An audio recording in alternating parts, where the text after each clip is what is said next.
L'institution de la famille royale n'a pas été créée pour un monarque aussi âgé que la reine, car de gros points d'interrogation ont été soulevés sur sa capacité à exercer ses fonctions, a expliqué un expert royal. Le correspondant royal du Daily Express, Richard Palmer, a expliqué comment d'autres chefs d'État royaux à travers le monde ont démissionné de leur rôle lorsqu'ils n'ont pas pu remplir leurs fonctions malgré la pression de la reine. M. Palmer a déclaré que malgré le vœu de la reine de servir jusqu'à son décès, il a déclaré que la famille royale n'avait aucun plan d'urgence pour un monarque très âgé qui a été contraint de se retirer de plusieurs événements très médiatisés. Le journaliste a ajouté que la reine était probablement influencée par la crise d'abdication en 1936 et refuserait de partir par crainte de l'unité de l'institution. S'adressant à la présentatrice du Royal Roundup du Daily Express, Pandora Forsyth, M.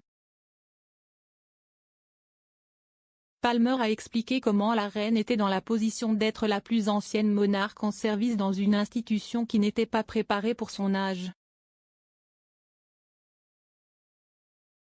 Il a expliqué, elle a un rôle très important à jouer.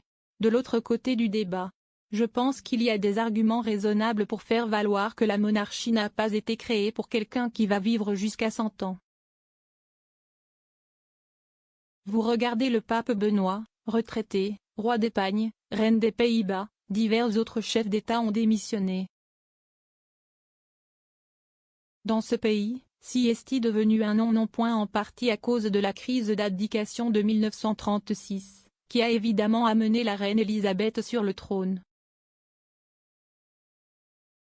Mais aussi, je pense, si est si profondément ancrée dans l'esprit de la reine qu'elle doit le faire toute sa vie. Elle a fait ce vœu en 1947 lors de son 21e anniversaire qu'elle passerait sa vie au service de la nation. La reine a été forcée de se retirer de plusieurs grands événements sous les ordres de médecins tels que COP26. Le palais de Buckingham a révélé dans une rare déclaration que la reine souffrait d'une entorse au dos et avait besoin de se reposer. La reine était également absente des célébrations de la journée du Commonwealth à l'abbaye de Westminster cette semaine avec l'intervention d'autres membres de la famille royale. La monarque a assisté à toutes les célébrations de la journée du Commonwealth, sauf une fois en 2013, alors qu'elle se remettait d'une gastro-entérite. Les experts royaux ont également signalé la question du conseiller d'État, car deux membres de la famille royale, les princes Harry et Andrew, sont incapables de remplir ce rôle.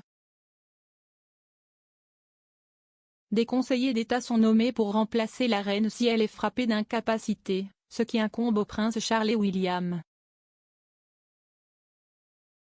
S'exprimant sur Good Morning Britain, le biographe royal Hugo Vickers a réfléchi à la maladie de la reine et à ce que cela signifie pour la famille royale au sens large. Monsieur Vickers a expliqué, si le monarque est incapable d'exercer ses fonctions, il y avait auparavant 6 conseillers. Ils étaient la reine-mère et le prince Philippe, eh bien, ils ne sont plus là. Donc, comme vous le dites à juste titre, si est le suivant dans la ligne de succession et 2 d'entre eux font office de quorum. Alors évidemment, ce serait le prince Charles et le prince William, le prince Harry est automatiquement exclu car il vit à l'étranger.